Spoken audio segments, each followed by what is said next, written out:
안녕하세요. 오늘은 품사의 체계와 특성, 용언, 관계언, 독립언에 대한 문제를 함께 풀어보겠습니다. 평가 문제 1번입니다.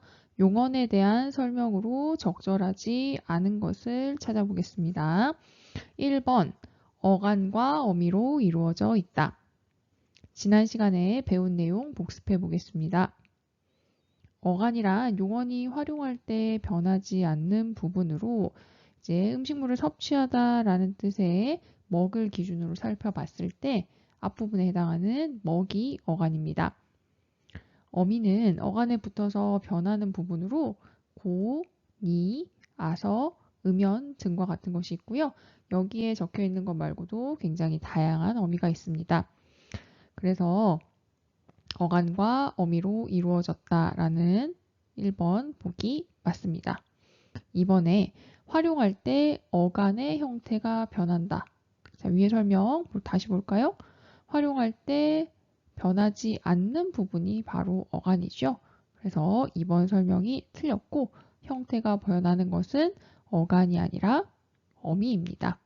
따라서 정답은 2번이 되겠습니다. 자, 3번 용언에는 동사와 형용사가 이에 해당한다. 네, 맞는 이야기고요. 4번 문장에서 쓰임에 따라 형태가 변한다. 맞습니다. 이것을 우리는 활용이라고 합니다. 5번째 문장에서 주체, 즉 주어를 서술하는 역할을 한다. 용언에 대한 설명 맞습니다. 평가 문제 1번의 정답은 2번이었습니다. 평가 문제 2번 보겠습니다. 밑줄 친 말의 품사가 나머지와 다른 것을 살펴보는 문제입니다. 자, 보기에서 밑줄 친 부분 잘 살펴보시고요. 자, 이 문제는 용언, 즉 동사와 형용사를 구별하는 문제였습니다. 자, 용언에 대해 복습해 보도록 하겠습니다. 용언이란 크게 동사와 형용사가 있죠. 동사는 움직임이나 작용 등을 나타내는 단어로 자동사, 즉 동사가 나타내는 작용이 주어에만 미치는 동사 등이 동사가 있습니다. 전에 살펴봤듯이 앉았다의 행위를 하는 존재는 나이지요. 주어에만 영향을 미치고요. 간다 역시도 이 행위를 하는 주체는 우리입니다. 또 동사 중에서는 동작의 대상인 목적어를 필요로 하는 타동사가 있습니다. 나는 사과를 먹었다 해서 먹다는 사과를이라는 목적어를 필요로 하고 보았다 역시도 보는 대상인 영화, 즉 목적어를 필요로 합니다. 자, 동사의 개념과 자동사, 타동사 잘 살펴보겠습니다. 다음 형용사입니다. 형용사는 상태나 성질을 나타내는 단어로 성상형용사와 지시형용사가 있습니다. 성상형용사는 상태나 성질을 나타내는 것으로 예문에 나와 있듯 예쁘다, 착하다 등이 해당하고요. 지시형용사는 상태나 성질의 의미를 대신 나타내는 것으로 예문에 있는 그러하다 등이 이에 해당합니다. 자, 그러면 품사를 확인해 보겠습니다. 1번, 오늘도 우리는 학교에 간다. 움직임과 관련된 것이지요. 동사입니다. 2번, 그는 나를 보고 껄껄 웃었다. 역시 동사입니다. 3번, 종이 쳐서 우리는 자리에 앉았다. 앉는다는 동작이 눈에 보이시나요? 동사이고요. 4번, 상황이 그러하니 어쩔 수 없었겠구나. 그러하다는 어떠한 성질이나 상태를 대신하는 지시 형용사입니다. 따라서 위의 세 개와 달리 다른 품사인 형용사. 정답은 4번입니다. 5번. 그 소식을 듣고 그녀는 슬프게 울었다. 운다라는 동작이 느껴지시나요? 5번도 동사입니다. 평가 문제 2번의 정답은 4번이었습니다. 3번입니다. 서술어의 움직임이나 작용이 주어에만 관련되는 동사. 앞서 봤던 거 기억나시나요? 자동사에 대한 설명이고요. 자동사 다시 보면 동사가 나타내는 동작이나 작용이 주어에만 미치는 동사로 앉았다, 간다 등이 여기에 해당합니다. 반면 타동사는 같은 동사이지만 목적어를 꼭 필요로 하는 동사이죠. 자, 그러면 보기에 제시되어 있는 다양한 용언들이 어디에 해당하는지 살펴보겠습니다. 1번 보다, 무엇을 보다라는 목적어가 필요합니다. 타동사이고요. 2번 잡다, 대상이 필요하지요. 무엇을 잡다. 로스입니다. 타동사고요. 쏟다입니다. 쏟다는 목적어가 필요 없는 동사입니다.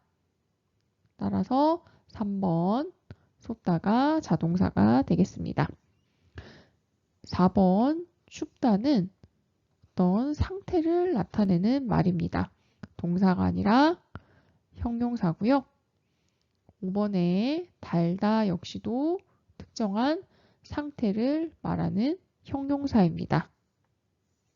평가 문제 3번의 정답은 3번이었습니다. 평가 문제 4번입니다. 보기에 기억과 니은에 대한 설명으로 적절하지 않은 것을 보겠습니다. 민서가 사과도 맛있게 먹었다입니다. 여기에서의 가는 조사, 그 중에서도 격조사에 해당하고요. 사과도의 도는 보조사입니다. 그러면 격조사와 보조사 복습해 보겠습니다. 격조사입니다.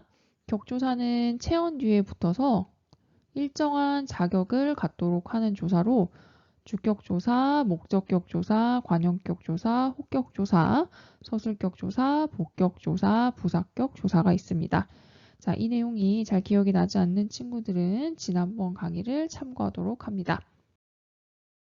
두 번째 보조사입니다. 보조사는 체언 등의 어떤 특별한 뜻을 더해주는 조사로 한정, 대조나 차이, 또한, 시작 먼저, 역시, 선택, 존대 등의 의미를 나타냅니다. 자, 문제 보겠습니다. 자, 1번 니은은 앞말에 특별한 뜻을 더해준다. 니은은 보조사이죠? 보조사에 대한 풀이 맞습니다. 2번입니다. 기억은 니은과 달리 형태가 변하지 않는다. 보조사는 형태가 변하지 않고 격조사는 형태가 변하나요? 네, 그렇지 않죠. 격조사든 보조사든 조사는 형태가 변하지 않습니다. 따라서 정답은 2번입니다. 3번 기억은 문장에서 단어들의 문법적인 관계를 나타낸다. 조사, 그 중에서도 격조사에 대한 풀이 맞고요. 자, 4번 기억은 앞에 오는 체언이 문장에서 일정한 자격을 가지도록 한다. 네, 격조사에 대한 설명 맞습니다. 자, 그 다음 5번 기억, 니은, 격조사와 보조사 모두 홀로 쓰일 수 없으며 반드시 다른 말에 붙어야 한다. 조사에 대한 설명 맞습니다. 따라서 평가 문제 4번의 정답은 2번이었습니다. 평가 문제 5번입니다.